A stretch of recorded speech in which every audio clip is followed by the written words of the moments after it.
Hello, everyone. I hope you enjoyed the Growing Pains program of the Seattle Asian American Film Festival.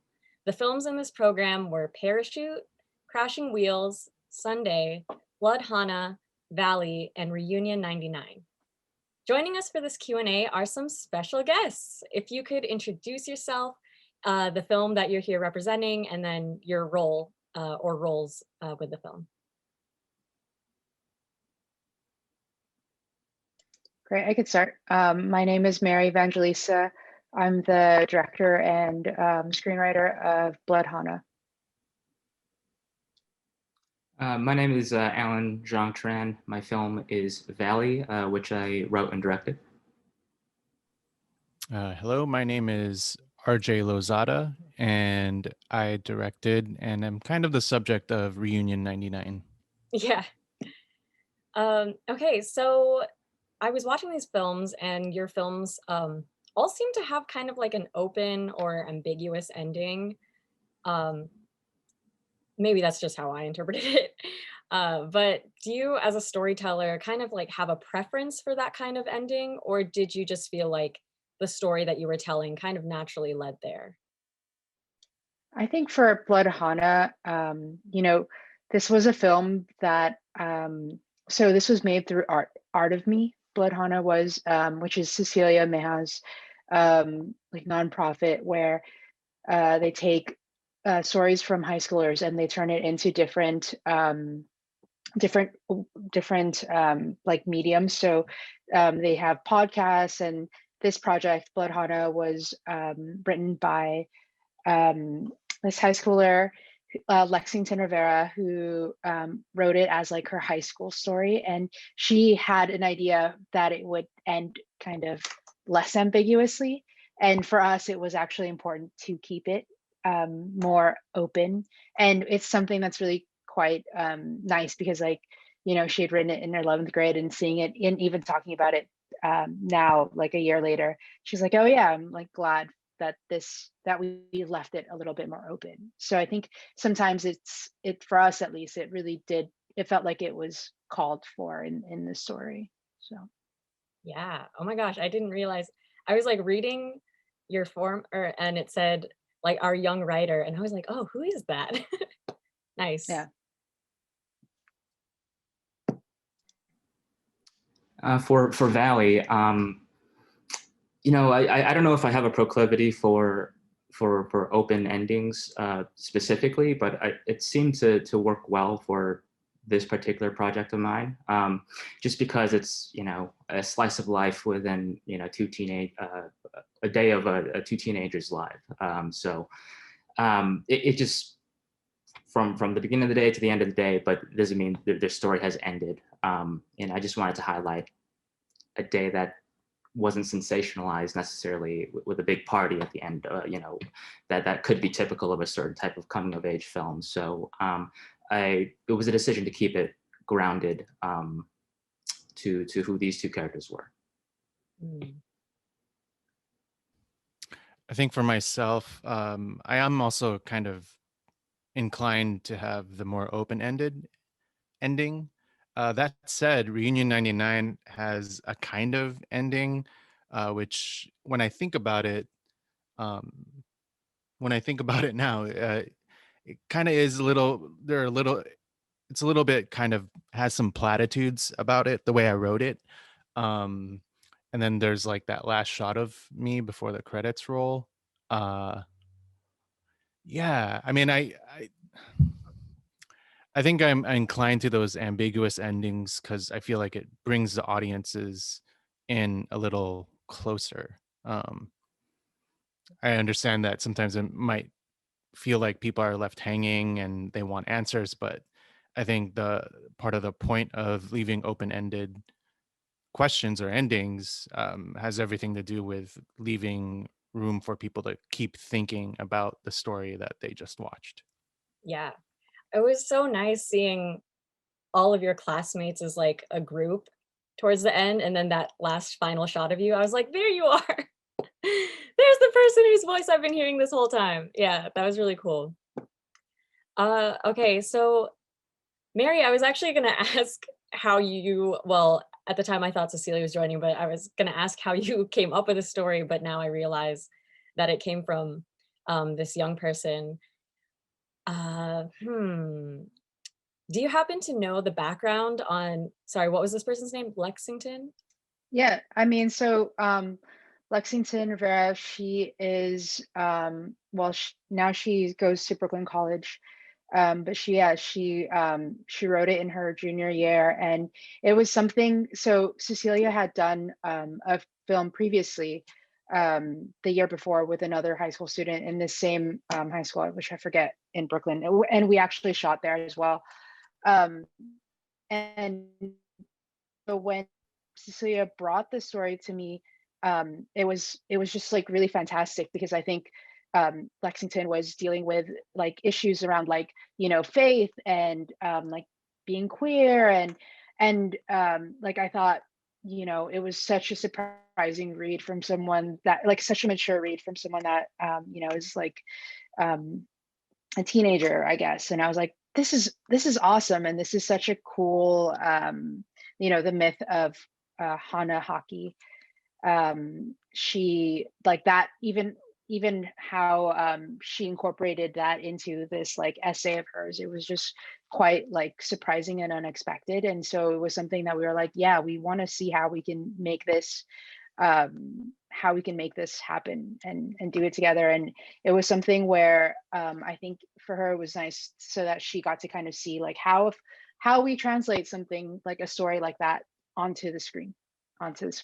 So Yeah. I don't know if I answered the question, but No, you yeah. definitely did. Yeah. Okay, cool. Like I had never heard of Hanahaki before. Yeah, I just felt like it worked so well with the story. So, I mean, I don't know if Lexington has any plans to, have future stories be turned into films, but that'd be like super cool. yeah, she's definitely like a writer through and through, and I think from this experience she's exploring film now. So Wow, that's so great. And I just feel like, yeah. I mean, I didn't read the original story, but I feel like it was translated like so well onto screen. Yeah, we just like move some things around, but it's definitely her story. So Yeah. Okay, so my next question is kind of for Alan and RJ. Both of your films took place in your hometowns, very personal to you. So what was it like sort of coming full circle, but X amount of years later? Sorry to make you play who's No, going first. no, not at all. Yeah, I think I think it was a. I don't live in my hometown of San Gabriel anymore. Just you know, since I've gone to college, I've lived still within Los Angeles County, but not specifically in the area. But I do go back there quite often because of family. And every time I've gone back there, I'll drive past a street or something, or a corner of a street, and I'll just remember a memory that really doesn't mean much in the grand scheme of things, but I always find myself smiling at that. So it is an accumulation of those types of memories that led me to want to make Valley. So I think it's just nostalgia is just a strong drug. I don't know, but I just found it very rewarding to just kind of remember the feelings that I'd felt back then, and a lot of the friends that I once knew, maybe not so much anymore, and just kind of re-examine, certain feelings, as problematic as they were, and just kind of rediscover and reflect on those very, very volatile times. Yeah, the friends, sorry, follow-up question. The friends that you had filmed with as a teenager, you actually filmed with on this film as well. Are they like in film, or was it kind of like a hey, I'm doing this. Why don't we like do this for old time's sake? Yeah, a lot of them are working in film. Brian Kwan, who I'd known since seventh grade, we got into filmmaking together in high school, and just ran around a lot of the same streets that we filmed in for Valley, we revisited those locations and recontextualized them. So although he wasn't the DP on this particular project, he was part of the camera team and everything. So it just felt like hanging out with a lot of people that I've grown up with once again. Yeah. Yeah, that's so sweet. How about you, RJ? A lot of what Alan said really resonates and I can relate to. I have to add though that for some reason I don't feel like I've still come full circle. Even though I want to guess that I'm the oldest one in the room, I just turned 40 in December. I still feel like this feeling of displacement, um, like I still don't quite fit in. I guess in terms of coming back home to San Diego, currently I live in Northern California, in San Jose to be exact.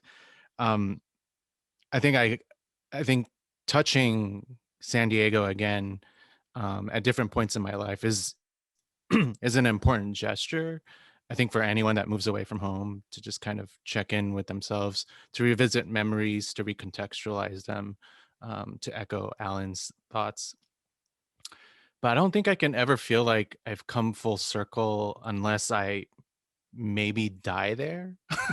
Oh, That's a little macabre, but but I mean, I guess the only thing that feels like an echo or iterative of my high school experience is just this constant return to feeling awkward about remembering it, if anything.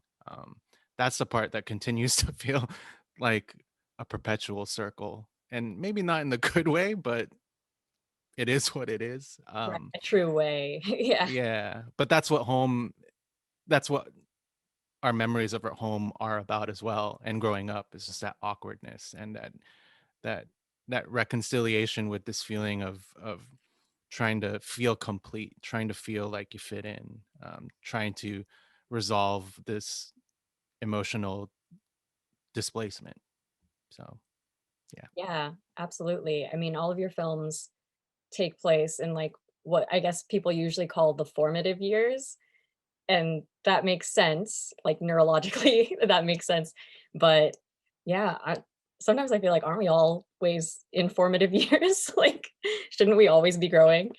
Uh, anyway, yes. So this next question, I hope, is pretty simple.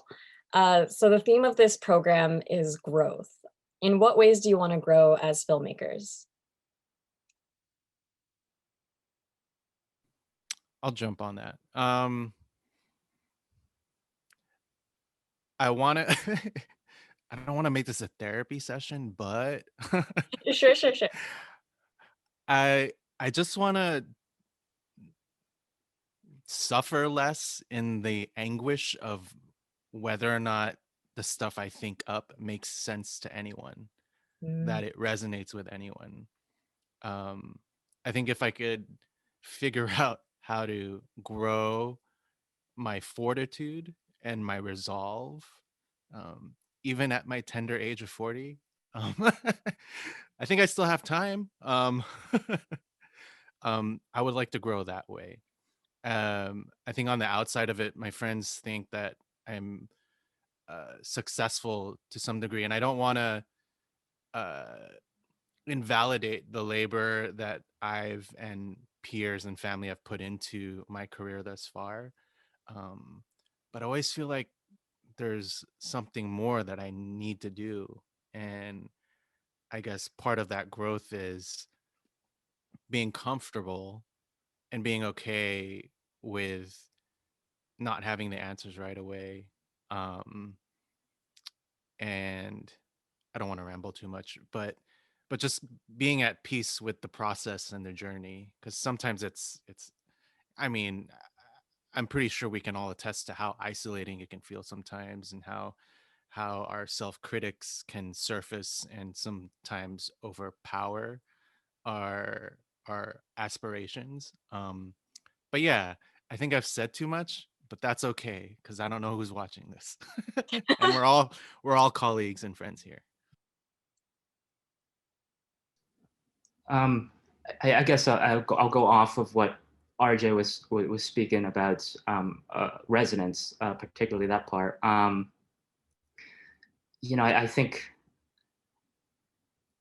think in terms of how I want to grow as a filmmaker is to find the universal without sacrificing the specifics. I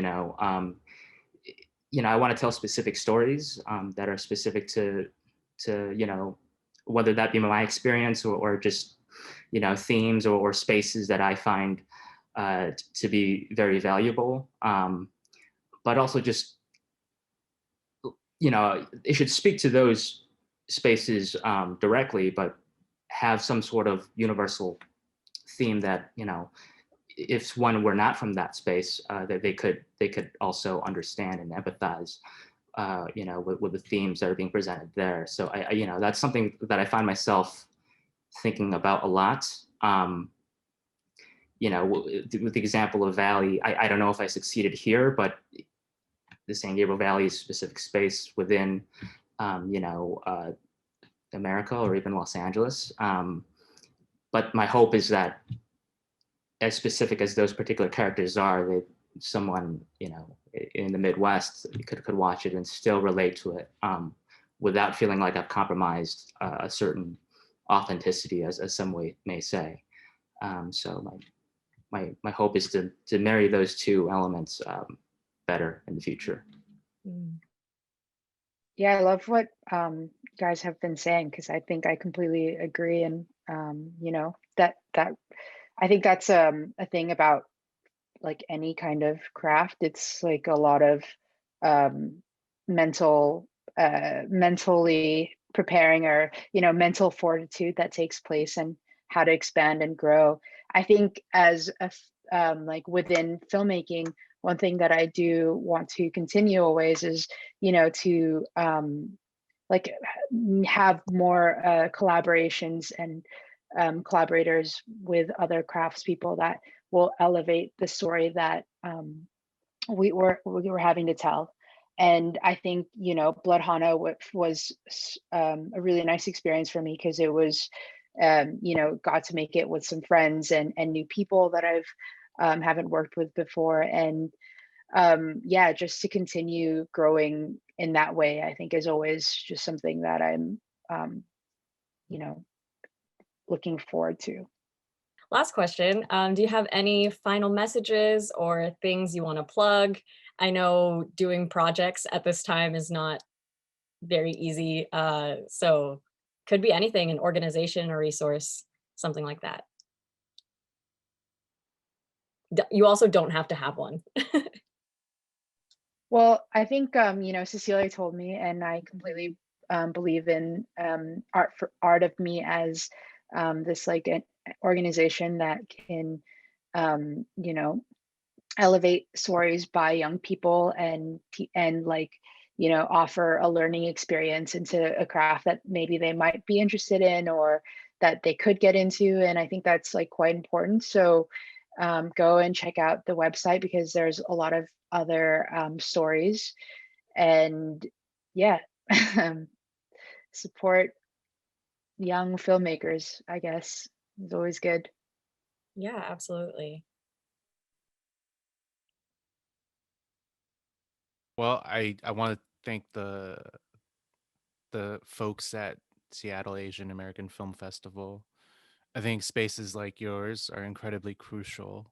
I think you'll hear it again and again from the filmmakers that roll through, but like real talk, like we wouldn't have any space to show these if not for your spaces. And so for audiences out there, I would just encourage folks to continue supporting film festivals, no doubt, the Sundances, the Tribecas, but I would make an extra ask and plea to support the smaller festivals.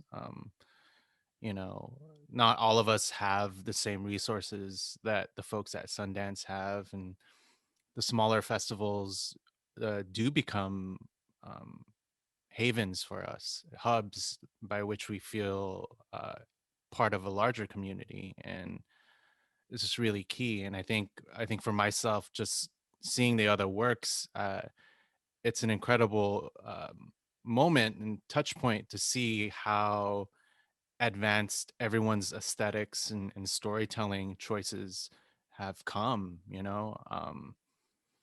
I I know there's like a hearkening to throwback aesthetics, but I feel like um, in the way that it's manifested in this program and probably other programs in your festival, you're seeing an incredible evolution.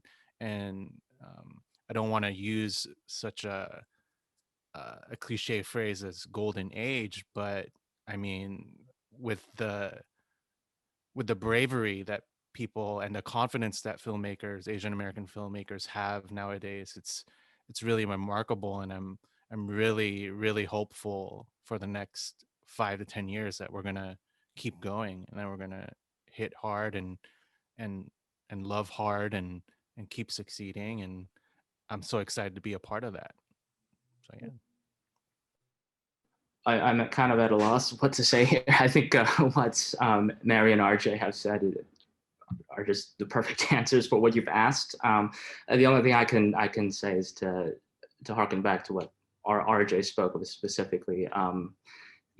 Thank you for having me, on the programming slate of the Seattle Asian American Film Festival. And yeah, it's festivals and spaces like this that allow, these specific stories within the Asian American diaspora to be told and showcased. So that's all I have to say for now. Thank you. Absolutely.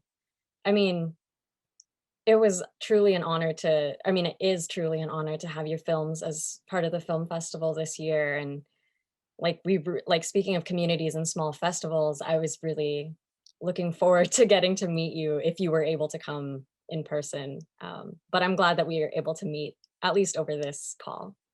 Cool. Thank you so much again. Yeah. All right, I want to say thank you again to RJ, Allan, and Mary, as well as you, the audience, for joining the 9th Seattle Asian American Film Festival. If you haven't done so already, please take a moment to fill out your festival participant survey. There should be a link in your confirmation email. Data from these surveys help us get grants and sponsorships that make this festival possible. And it's another way that you can support SAAFF. Also, check out other programs at seattleaaff.org. Tickets are still available. On behalf of Seattle Asian American Film Festival, thank you and stay safe.